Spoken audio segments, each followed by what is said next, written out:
Hello મિત્રો, જય શ્રી કૃષ્ણ. આપ સૌનું સ્વાગત કરું છું મારા ચેનલની અંદર. કેનેડા તરફથી ફરી એક વખત સારા સમાચાર તમારા લોકો માટે, કારણ કે ઓક્ટોબર પછી ફરી એક સાથે બહુ મોટો એક પ્રોવિન્સનો ડ્રો કહી શકાય, પ્રોવિન્સ વાળા માટે કહી રહ્યો છું.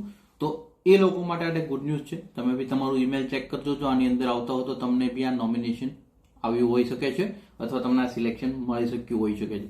ડિટેલની અંદર આપું કયું પ્રોવિન્સ છે, કોને કોને સિલેક્શનો મળ્યા છે, કઈ પ્રાયોરિટી છે, આમાં તમારે એલિજિબલ થવું છે તો શું કરવું છે, બધી ડિટેલ આપણે આગળમાં જોઈએ. એ પહેલા ચેનલ પર જો નવા છો તો હાઇપ કરી દેજો, ચેનલ અને વિડીયો શેર કરી દેજો. મેક્સિમમ લોકો સુધી આપણે વિડીયો શેર કરતા રહીએ, જેથી કરીને spread education, support education, always આપણે એજ્યુકેશનને સપોર્ટ કરતા રહીએ. હવે આપણે આગળ જઈએ છીએ કે જ્યાં આગળ હું જો તમારી સાથે શેર કરું તો 185 લોકોને આ બેનિફિટ્સ મળ્યો છે, કે જ્યાં આગળ સ્કિલ વર્કર સ્ટ્રીમ વાળા ઇન્ક્લુડ કરવામાં આવ્યા છે, સ્કિલ વર્કર ઇન મેનિટોબા અને skill worker in overseas pathway. આ લોકોને સિલેક્ટ કરવામાં આવ્યા છે, જેમાંથી 184 લેટર ઓફ એડવાઇસ જે છે એ ઇસ્યુ કરવામાં આવ્યા છે આફ્ટર 9th યા 19 ઓક્ટોબર પછી. પહેલી વખત એવું થયું છે કે એક સાથે મેનિટોબાએ આટલા બધા પ્રોવિન્સમાં લોકોને સિલેક્ટ કર્યા હોય. આની અંદર બી જે લોકોની ડિસેમ્બરની અંદર વર્ક પરમિટ કદાચ પૂરી થઈ રહી છે 2025માં, આમને પ્રાયોરિટી મળી શકી હોય છે, કારણ કે મેનિટોબા ગવર્મેન્ટ જે લોકોની વર્ક પરમિટ પૂરી થઈ રહી છે એમને સપોર્ટ કરવાનો ટ્રાય કરી રહી છે. ઇવન તો કદાચ તમે જે લોકોની વર્ક પરમિટ પૂરી થઈ રહી હોય અને ના સિલેક્શન આવ્યું હોય તો એ લોકો માટે એક એક્સ્ટ્રીમલી એ લોકો ઓપન વર્ક પરમિટ માટે બી અરજી કરવા માટેનું કંઈક પ્રોગ્રામ કે કંઈ બી એક ટેમ્પરરી પ્રોગ્રામ કે એવું રિલીઝ કરી શકે છે. ભવિષ્યમાં જ્યારે બી આવશે ત્યારે આપણે એની ડિસ્કસ બી કરશું તો એના વિડીયો બી રિલીઝ કરવાની કોશિશ કરશું. હવે આની સાથે જ જો આપણે જોઈએ, આફ્ટર 9th ઓક્ટોબર પછી એક સાથે એટલા બધા લેટર ઓફ ઇસ્યુ એટલા કરવામાં આવ્યા છે મેનિટોબા ગવર્મેન્ટથી, કારણ કે મેં તમને ઘણા વિડીયોમાં કીધું એ પ્રમાણે જે પ્રોવિન્સ પાસે કોટા જે મળેલો છે ને એ ઓલમોસ્ટ ફૂલ થવા જઈ રહ્યો છે, અને આ કોટાને ફૂલફિલ કરવા માટે આ વસ્તુ થઈ હોઈ શકે, જેને કારણે એમ્પ્લોયમેન્ટ સર્વિસીસ વાળાની અંદર 10 લોકોને ફાયદો મળ્યો.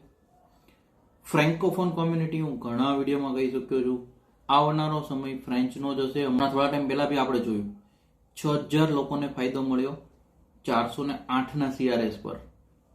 કેમ તો કે CEC ગવર્મેન્ટ જે કેનેડાની ગવર્મેન્ટ છે આમણે બી પ્રાયોરિટી ફ્રેન્કોફોનને આપી છે. ઓલમોસ્ટ ઓવર ધ યર જોઈએ તો નોર્મલ સિલેક્શનો 37,000 હશે, પરંતુ 40,000 જેવા આઈટી ઓનલી ફ્રેન્કોફોન કોમ્યુનિટીને મળ્યા છે. દરેક પ્રોવિન્સમાં બી આપણે આ વસ્તુ જોઈએ છીએ કે કોમ્યુનિટીનો અલગ રીતે ભાગ હોય છે. આમાં બી હું તમને જો કહું તો રિજનલ કોમ્યુનિટીની જો આપણે વાત કરો તો 21 છે, જે સૌથી હાઈએસ્ટ છે બધા ઇસ્યુમાં, અને ફ્રેન્કોફોન કોમ્યુનિટી વાળી જે સ્ટ્રીમ છે એમાં 20 છે. એટલે સેકન્ડ પ્રાયોરિટી ફરી એક વખત ફ્રેન્ચ વાળાને મળી છે. એમ્પ્લોયમેન્ટ સર્વિસ વાળા 10 છે. ઇથોકલ્ચર કોમ્યુનિટીની આપણે વાત કરીએ છીએ 7 છે.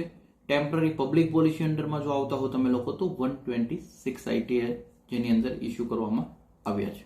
અને આ હેશટેગ નંબર 259નો જે મેનિટોબાનો ડ્રો છે આની અંદર એક સૌથી સ્ટ્રોંગ પોઈન્ટ, ઘણા વિડીયોમાં આની બી આપણે વાત કરી ચૂક્યા છીએ, એક્સપ્રેસ એન્ટ્રી પ્રોફાઇલ ક્રિએટેડ અને જોબ બેંક સિકર કોડ જે છે ક્રિએટ કરેલા બેનિફિટ મળ્યો હોય તો 61 લોકોને બેનિફિટ મળ્યો છે.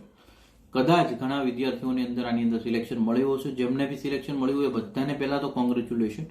જેમને નથી મળ્યું, હવે જો તમારે આની અંદર એલિજિબલ થવું છે તો કયા કી પોઈન્ટ ધ્યાનમાં રાખવાના એ તમને કહી દઉં છું, તમે એ નોટ ડાઉન કરી શકો છો.